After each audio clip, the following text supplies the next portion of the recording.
మరణాత. సహమానవులారా, దేవనామమున మీకు శుభములు కలుగునుగాక. ఆమేన్. అందరూ బాగున్నారా? రక్షణ మహాసంకల్పమును మనము ధ్యానము చేస్తున్న వారమై ఉన్నాం. గతములో 9 భాగములు మనము ధ్యానించిన వారమై ఉన్నాం. ఈ దినము 10వ భాగమును ధ్యానం చేసుకుందాం. ఒక కీర్తన, చిన్న కీర్తన, ఒక చరణం పాడుకొని మనం ధ్యానములోనికి వెళదాం. స్థిమితమో లేదో గదా మానవోనికి, క్షితియందో శ్రమలే గదా. శ్రమలే ఏ చోటాను, శ్రమలే ఏ వేళను, శ్రమలు పోగా క్రొత్త శ్రమలు వాచుచుండును. శ్రమలే మనము బ్రతుకు సమయం పొడుగున, శ్రమ పెట్టుచున్నవి సౌఖ్యమేది మనకు. తమలో కొందరిట్లు తలచుకొనుచున్నారు. స్థిమితమో లేదో గదా మానవునికి, క్షితియందో శ్రమలే గదా. పరిశుద్ధ దేవుడెట్లు కారకోడవును, పాపంబోలకు ఫలములకు. పరిశుద్ధుడే నరుని పాపానికి నడిపిన, పరిశుద్ధుడే గొప్ప పాపాత్ముడై ఉండు. తల్లి తను కనియున్న పిల్లను చెడగొట్టునా, సృష్టికర్త ఎలా సృష్టించెడగొట్టును. పరిశుద్ధ దేవుని పద్ధతుల్ విషయాలు సరిగా తెలియకున్నా సద్దనిగియోండోట. నరునికి క్షేమంబు, నరునికి సౌఖ్యంబు ఉన్న దేవుడులే దన్న మాట విన్న. ఉన్నాడని నాము కొన్న చూడబోగా, ఉన్న పరలోకమున ఉత్సాహింపగలము. ఉన్న లేడన్న ఎడల ఉండకుండు నా క్షోభ. స్థిమితమో లేదో గదా మానవునికి, క్షితియందో శ్రమలే గదా. సహమానవులారా, మనము గత 9 భాగాలలో మరి అనాది కాలమును గురించి, ఆది కాలమును గురించి, అలాగే మా రక్షణ మహాసంకల్పము యొక్క పరిచయము ధ్యానించిన వారమై ఉన్నాం. మరి 9వ భాగములో నిరీక్షణ కాలమును గూర్చి మనము ఆలోచించుట ఆరంభించాం. నిరీక్షణ కాలములో మరి రక్షకుని కొరకు ఎదురు చూచుట. ఆది కాండం 4వ అధ్యాయం నుండి మలాకీ గ్రంథము వరకు. అందులో మొదటి సంగతి, మానవులు భూమి మీద విస్తరించుట, వారితో పాటు పాపము కూడా విస్తరించుట. ఇది ఆది కాండం 4-5 అధ్యాయాలలో మనం చూచిన వారమై ఉన్నాం.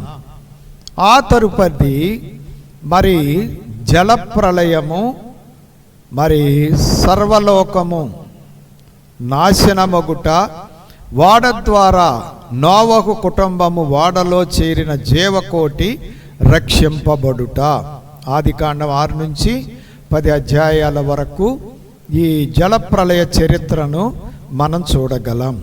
మరి దేవుడు మానవులను చేసిన తర్వాత మానవులు పాపములో పడి దైవ విరోధి యొక్క మాటలు విని మరి అబద్ధమును అంగీకరించి దేవుడికి వ్యతిరేకముగా విరోధముగా చేయుటను బట్టి వారు పాపులుగా మార్చబడటం, అలాగే పాపముతో వారి జీవితాలు సాగటాన్ని బట్టి పాపులు ఈ లోకములో విస్తరించటం, మానవులతో పాటుగా పాపము కూడా విస్తరించటం జరిగిపోయినది.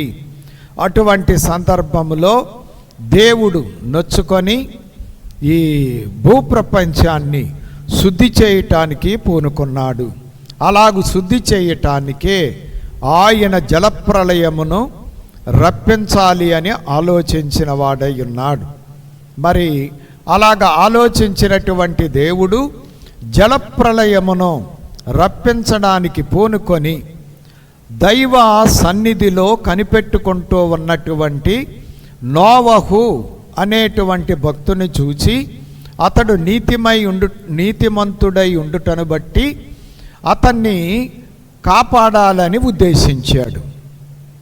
అలాగూ ఉద్దేశించినటువంటి దేవుడు నోవహుతో మాట్లాడినటువంటి వారై ఉన్నారు. ఆదికాండము 6వ అధ్యాయము 9వ వచనములో మనం చూచినప్పుడు, నోవాహు వంశావళి ఇదే. నోవాహు నీతిపరుడును తన తరములో నిందారహితుడునై ఉండెను. నోవాహు దేవునితో కూడా నడిచినవాడు. అలాగూ నోవహు ఉండుటను బట్టి దేవుడు నోవహును చూచి మరి అందరితో పాటుగా నోవహును కూడా నాశనము చేయటానికి ఇష్టపడక నోవహును కాపాడటానికి దేవుడు నిర్ణయించుకున్నవారై ఉన్నారు. అలాగూ నిర్ణయించుకున్నటువంటి మరి దేవుడు నోవహును మరి కాపాడటానికి ఒక ఓడను తయారు చేయమని చెప్పి మరి దేవుడు తెలియజేశాడు. అందుకోసం ఏం చేశాడు అంటే నోవహును ఓడ చేసుకోమని నోవహుకు దేవుడు తెలియజేశాడు. ఆదికాండం 6వ అధ్యాయము 13, 14 వచనములు. దేవుడు నోవహుతో, సమస్త శరీరుల మూలముగా భూమి బలత్కారముతో నిండియున్నది గనుక నా సన్నిధిని వారి అంతము వచ్చియున్నది. ఇదిగో వారిని భూమితో కూడా నాశనము చేయుదును. చితిసారకపు మ్రానుతో నీ కొరకు ఓడను చేసుకొనము. అరలు పెట్టి ఆ ఓడను చేసి లోపటను వెలుపటను దానికి కీలు పూయవలెను అని చెప్పి దేవుడు కొలతలు చెప్పి ఒక పెద్ద ఓడను సిద్ధపరిచినటువంటి వారై ఉన్నారు. అలాగూ దేవుడు చెప్పిన మాటలను బట్టి నమ్మి నోవహు మరి ఓడను నిర్మించాడు. మరి ఆ ఓడను కొన్ని సంవత్సరాలు నిర్మించాడు. అలాగూ నిర్మిస్తూనే మరి నోవహు దేవుని యొక్క మరి ఉద్దేశ్యం అనగా ఆయన బాధపడి మానవులను బట్టి జలప్రళయము ద్వారా సర్వ సృష్టిని శుద్ధి చేయటానికి పూనుకొన్నాడనే సంగతి ఆ కాలంలో ఉన్నటువంటి జనులందరికీ కూడా ఆయన ప్రకటన చేసిన వారై ఉన్నారు. 120 సంవత్సరాలంటే ఒక తరం ఇంచుమించుగా నోవహు మరి ఈ యొక్క సంగతిని గురించి ప్రకటించాడు. అయినా కానీ మానవులైనటువంటి వారు బలత్కారులు ఆ కాలములో నెఫీలీలు వారి ఇష్టం వచ్చినట్లు జీవించి నోవహు మాటను లెక్క చెయ్యలేదు. నోవహు చెప్పినది అర్థం చేసుకోలేదు. అందును బట్టి దేవుడు నోవహుతో మరి ఓడను పూర్తి చేసిన తర్వాత ఓడలోనికి రమ్మని తెలియజేసినటువంటి వారై ఉన్నారు. మరి నోవహు అతని కుటుంబం ముగ్గురు కుమారులు, ముగ్గురు కోలండ్రు, అలాగే నోవహు భార్య. వీరు వాడ నిర్మాణము పూర్తి అయిన తర్వాత ఇంచుమించుగా నోవహు గారికి మరి 600 ఏండ్ల కాలం. అప్పుడు మరి దేవుడు చెప్పగా వాడను నిర్మించి ఆ వాడలోనికి ప్రవేశించినటువంటి వారై ఉన్నారు. అలాగే దేవుడు ఆ వాడలోనికి వారిని ప్రవేశపెట్టడం మాత్రమే గాక భూమి మీద ఉన్నటువంటి మరి జంతువులలో అలాగే జీవులలో ప్రతి మరి దానిని కూడా వాడలోనికి మరి తీసుకొని వచ్చారు. మరి నోవహు చూడండి, మరి ఆదికాండము 7వ అధ్యాయము 8-9 వచనములు. దేవుడు నోవహునకు ఆజ్ఞాపించిన ప్రకారము పవిత్ర జంతువులలోను అపవిత్ర జంతువులలోను పక్షులలోను నేలను ప్రాకు వాటన్నిటిలోనూ మగది ఆడుది జత జతలుగా ఓడలోనున్న నోవహునొద్దకు చేరెను. నోవహు కుటుంబము చేరారు దానిలోనికి.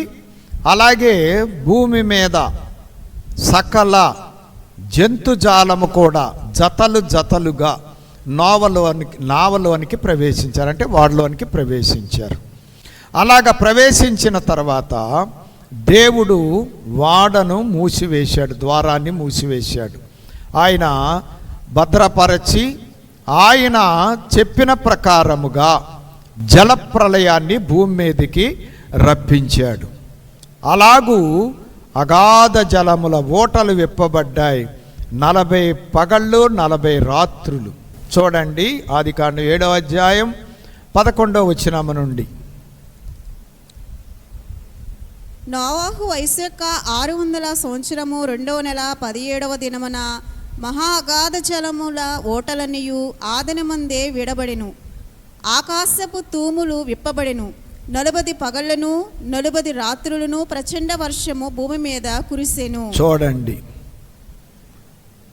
మరి భయంకరమైనటువంటి వర్షం 40 దినములు ఏకదాటిగా ఆకాశము నుండి వర్షం పడతా ఉంది. భూమి అగాధ జలముల ఓటలన్నీ కూడా పొంగినవి. మరి అలాగూ 40 దినములు ప్రచండ వర్షము పడగా నీరు భూమి మీద మరి ఇంచుమించుగా 20వ వచనములో మనం చూసినట్లయితే 15 మూరల ఎత్తున నీళ్లు ప్రచండముగా ప్రబలెను కనుక పర్వతములను మునిగిపోయెను. చూడండి, 15 మూరల ఎత్తు ప్రబలినప్పుడు గొప్ప పర్వతాలు కూడా మునిగిపోయాయి. అంటే మానవులైన వారు కానీ జంతుజాలము కానీ కాపాడుకుంటానికి వీలు లేనంతగా మరి వర్షం పట్టం మొదలయ్యింది. రోజు రోజుకి వరద పెరిగిపోతూ ఉంది. అలాగ పెరిగి 15 మూరల ఎత్తు భూమి మీద నీటి ప్రవాహము మరి ప్రబలినప్పుడు ఏ ఒక్కరు కూడా, అంటే నాసికారంధ్రములలో జీవవాయువు కలిగినటువంటి జీవాత్మ కలిగినటువంటి జీవులలో ఊపిరి గలవన్నీ కూడా చనిపోయెను. 22వ వచనములో మనం చూస్తే పొడి నేల మీదనున్న వాటన్నిటిలోనూ నాసికారంధ్రములలో జీవాత్మ సంబంధమైన ఊపిరి గలవన్నీ చనిపోయెను. మొత్తం చనిపోయినాయండి. చూసారా ప్రియమైన వారలారా, దేవుని ఎదుట సరిలేనటువంటి కారణాన్ని బట్టి దేవుని ఉగ్రతకు గురి అయి సకల జీవకోటి మరి మరణమును రుచూచినట్లుగా మరణించినట్లుగా మనమే చూస్తూ ఉన్నాం. ఈ రోజుల్లో కూడా చాలామంది ఏమనుకుంటున్నారంటే విచ్చల విడిగా తమ ఇష్టం వచ్చినట్లు జీవించిన మనల్ని అడ్డుకునేవారు ఎవరూ లేరు అన్నట్లుగా జీవిస్తున్నారు. కానీ అన్నీ దేవుడు చూస్తున్నాడు. ఆయన ప్రేమగలవాడు. ఆయన గడువులిస్తాడు, సహనముతో కనిపెట్టుకుంటాడు, దిద్దుకొనటానికి అవకాశం ఇస్తాడు, తెలియజేస్తాడు.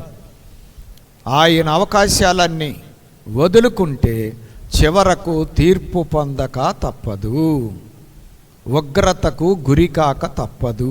అందుకే మనిషి జీవితంలో చరిత్రను తెలుసుకొని దేవుని ఎదుట మంచిగా మసలు కొనటానికి పూనుకొనవలసిన వారమై ఉన్నాం. కాబట్టి విస్తారమైనటువంటి వర్షాన్ని బట్టి జలప్రళయము, అందుకే దానికి జలప్రళయము అని పేరు పెట్టారు. ఇంచుమించుగా భూమిని దేవుడు చేసిన తర్వాత 2000 సంవత్సరాల కాలం అప్పుడు ఈ భయంకరమైనటువంటి జలప్రళయం భూమి మీద జరిగిందంటే ఇంచుమించుగా నేటికి 4000 సంవత్సరాల క్రితం ఈ జలప్రళయం జరిగినట్లుగా మనకి తెలుస్తూ ఉంది. అందరూ కూడా చనిపోయారు, అన్నీ కూడా చనిపోయినాయి, జీవము గల ప్రతి ఒక్కటి చనిపోయినాయి. నోవా అంటే నోవహు కట్టినటువంటి వాడలో ఉన్నటువంటి నోవహు కుటుంబము, అలాగే వాడలో ఉన్నటువంటి జతలుగా వెళ్ళినటువంటి జీవకోటి మాత్రము మిగిలి ఉన్నారు. దేవుడు ముందే చెప్పాడు కాబట్టి తగినంత ఆహారమును నోవహు సిద్ధపరిచాడు. ఆ ఆహారమును భుజిస్తూ వాడలో మరి జంతువులు నోవహు కుటుంబము భద్రముగా ఉన్నవారై ఉన్నారు. అలాగ ఉన్నటువంటి మరి నావ వర్షము నీరు, వరద నీరు పెరిగే కొలది నీటి మీద తేలుతూ ప్రయాణము చేస్తూ ఉన్నది. అలాగ ప్రయాణము చేసి ఆ యొక్క మరి నావ మరి ఒక చోట ఆగినట్లుగా లేఖనములలో మనకి కనబడుతూ ఉన్నది. ఆ లేఖనముల ప్రకారము వాడ 8వ అధ్యాయం ఆదికాండము 4వ వచనములో మనము చూసినట్లయితే 7వ నెల 17వ దినమున ఓడ అరారాతు కొండల మీద నిలిచెను. ఆ ఓడ వెళ్ళి అరారతు పర్వతముల మీద నిలిచిపోయెను. అది వాడ మరి జలం పెరిగే కొలది నీరు తేలుతూ ప్రయాణము చేస్తూ అలాగ వెళ్ళి మరి అరారతు కొండల మీద, అంటే రష్యాలో ఈ భాగం ఉందని చరిత్రకారులు తెలియజేస్తూ ఉన్నారు. ఆ అరారతు కొండల మీద ఆ నోవహు వాడ ఆగినటువంటి అచ్చు, ఆ ఆనవాళ్ళు ఈ రోజు వరకు కూడా ఉన్నాయి అని చెప్పి మరి చరిత్రకారులు రుజువు చేశారు. కాబట్టి అరారతు కొండల మీద ఆ వాడ ఆగినది.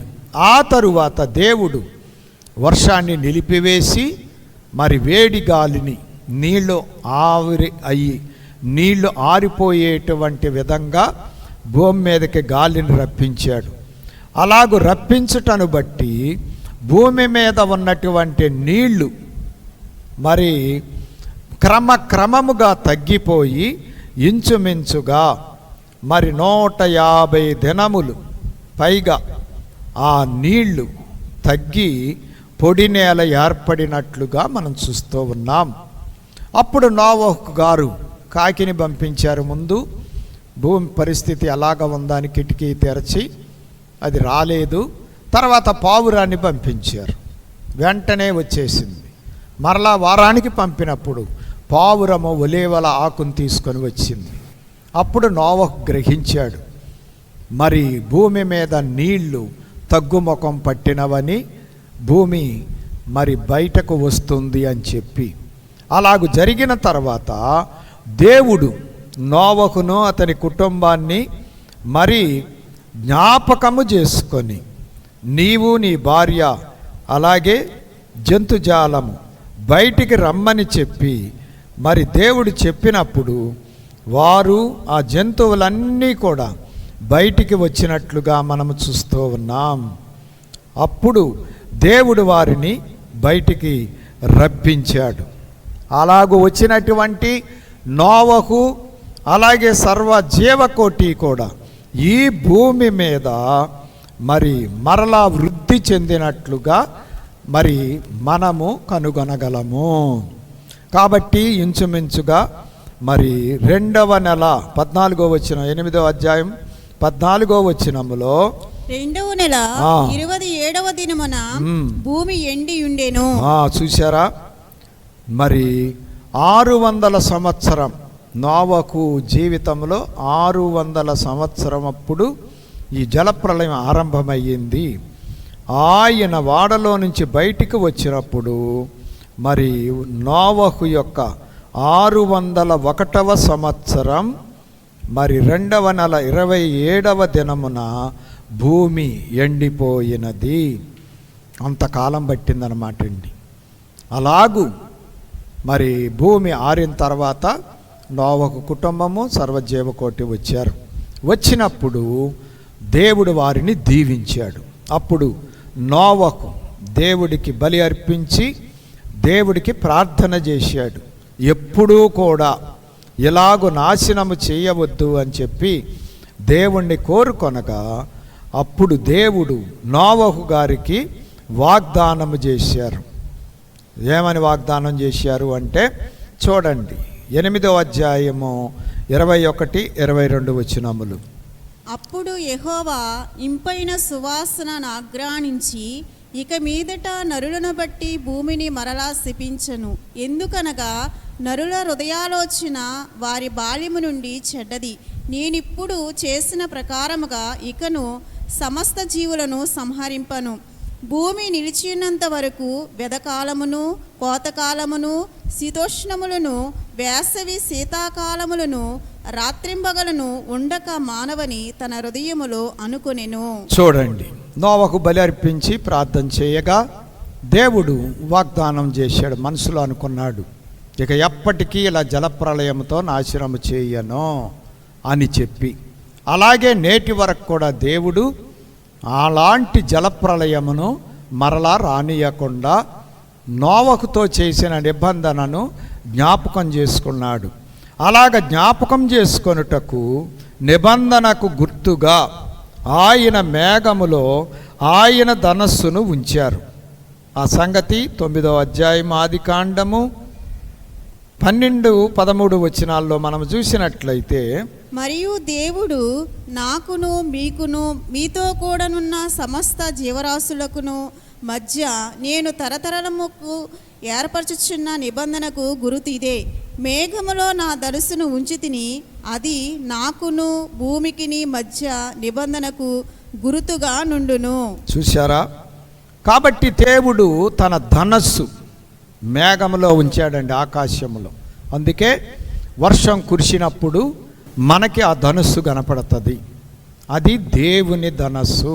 మనం దాన్ని రకరకాల పేర్లతో పిలుస్తూ ఉంటాం, కానీ అది దేవుని యొక్క ధనస్సు అన్నమాట అండి. దేవుడే ఆకాశములో నోవహు నిబంధనకు గుర్తుగా మరలా జలప్రళయం రాకుండా ఉండటానికి ఆయన తన ధనస్సును ఆ నిబంధనకు గుర్తుగా ఉంచాడు. మరి దేవుడికి కోపం వచ్చినప్పుడు మానవులు చేసేటువంటి మరి ఘోరమైన కార్యాలను బట్టి ఆ యొక్క ధనస్సును చూసి ఆయన మానవుల మీదకి మరలా జలప్రళయము రాకుండా నిదానించేవాడై ఉన్నాడు. తన నిబంధనను జ్ఞాపకము చేసుకునేటువంటి వాడైన. అందుకే మనం వర్షం పడినప్పుడు ఆ ధనస్సును చూస్తూ ఉంటాం. వాన కురిసి వెలిసిన తర్వాత ఆ ధనస్సు మనకి కనపడుతుంది. అది దేవుని ధనస్సు. అది మనం గ్రహించాలి. అది నిబంధనకు గుర్తుగా ఉన్నది.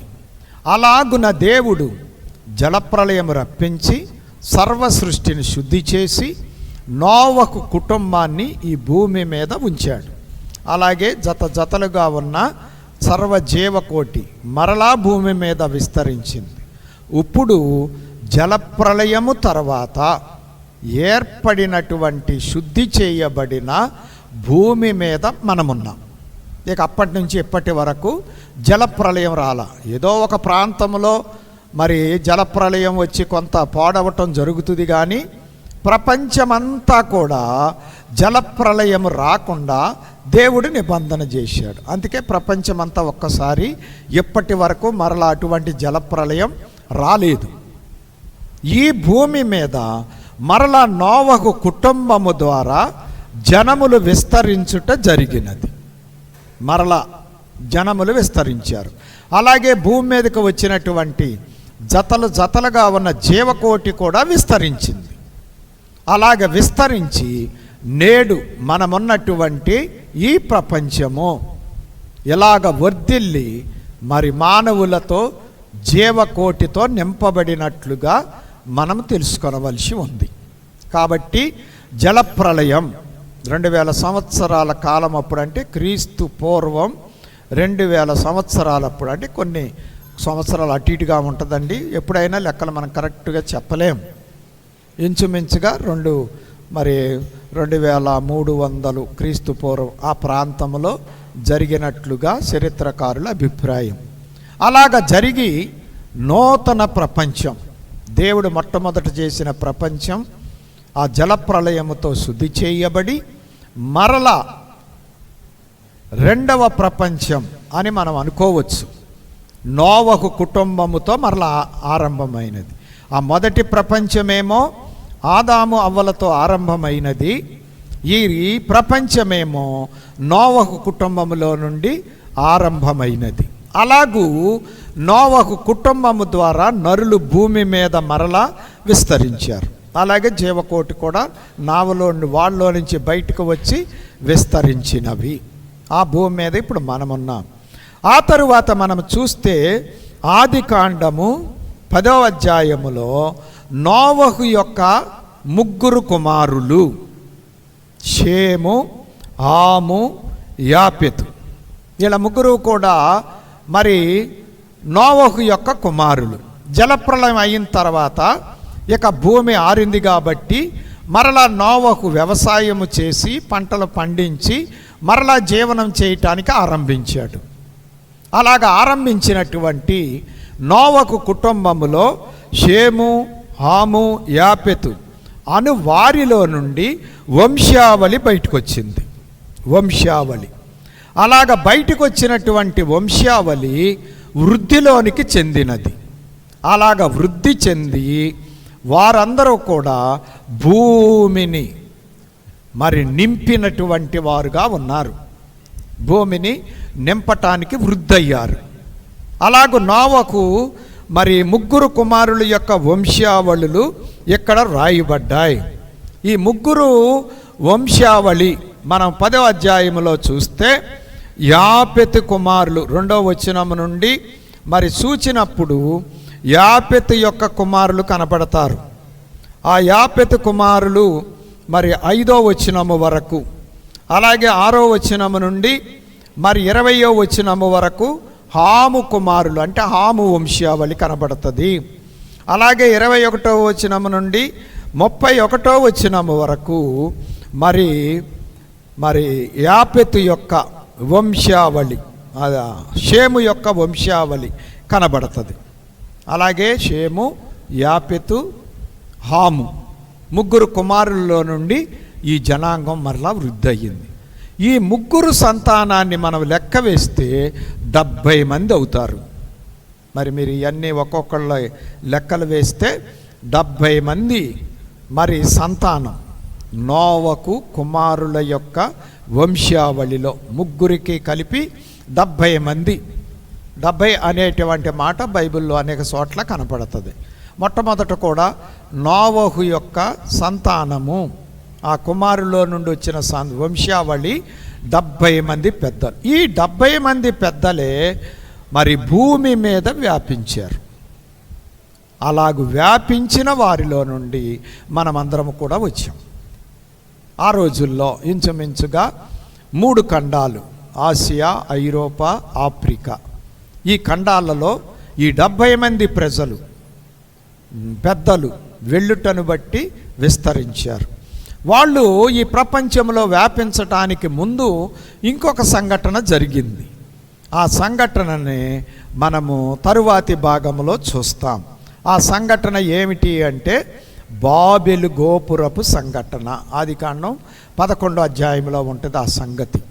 ఇది చాలా ముఖ్యమైనటువంటి ఘట్టం, ఈ బాబెలు అనేటువంటిది. కాబట్టి తర్వాత భాగములో 11వ భాగములో ఆ సంగతిని మనము తెలుసుకుందాం. కాబట్టి జలప్రళయము అంత తుడిచివేయబడుట, నోవహు కుటుంబము జత జతలుగా భద్రపరచబడిన జీవకోటి నావలో నుంచి వచ్చి మరలా ప్రపంచం విస్తరించటం, ఇది మరి జరిగినటువంటి సంగతి. కాబట్టి దేవుడు ఒక్క నీతిమంతుణ్ణి బట్టి మరలా ప్రపంచాన్ని కాపాడారు. ఇందులో మరి కయీను కుటుంబం, కయీను వంశం మరి పూర్తిగా తుడిచిపెట్టుకుపోయింది. కారణం ఏంటంటే కయీను చెడ్డవాడు, తన సహోదరుణ్ణి చంపాడు. అలాగే చెడ్డగా జీవించటం, దేవుడి లేకుండా జీవించటం పూనుకున్నాడు. ప్రియమైన వారులారా, మన జీవితంలో దేవుడు లేకపోతే దేవుని లోటు అన్ని విధాలా మనకు నష్టమైపోతుంది. అందుకే సృష్టికర్త అయినటువంటి దేవుణ్ణి మనం తెలుసుకోవాలి. ఆయనతో మన జీవితాలను మరి ముడివేసుకొని దేవుని ద్వారా మనము దీవించబడే వారంగా ఉండాలి, కాపాడబడే వారంగా ఉండాలి. దేవుడు లేనటువంటి కయీను వంశం జలప్రలయంతో తుడిచిపెట్టుకుపోయింది. మరలా ఆ వంశపు యొక్క ఛాయలు కనబడవు. షేతు వంశావళి అంటే ఆదాములో నుండి షేతు వచ్చాడు, ఆ షేతులో నుండి నోవహు వచ్చాడు, నోవహులో నుండి ఈ ప్రపంచం మరలా విస్తరించింది. కాబట్టి రెండవ ప్రపంచానికి అంటే నూతన పరచబడిన ప్రపంచానికి నోవహు మూల పురుషుడయ్యాడు. ఆ నోవహు సంతానములో నుండి సర్వ ప్రపంచములో ఉన్న మనమందరము కూడా వచ్చిన వారమై ఉన్నాం. తర్వాత భాగములో మిగిలిన విషయాలను మనము ధ్యానం చేద్దాం. దేవుడు మనలందరినీ దీవించి రక్షణ సంకల్పన మనకు గ్రాహ్యపరచునుగాక. ఆమేన్. పరిశుద్ధుడా, ఈ మాటలు మాకు గ్రాహ్యపరచి నీ సంకల్పాన్ని మేము తెలుసుకోగల ధన్యత దయచేసి దీవించుమని, వినేవారందరికీ సత్యమును బయలుపరచుమని సత్యమూర్తి అయిన యేసయ్య దివ్యనామమున వేడుకొనుచున్నాం తండ్రి. ఆమేన్. మరణాతా.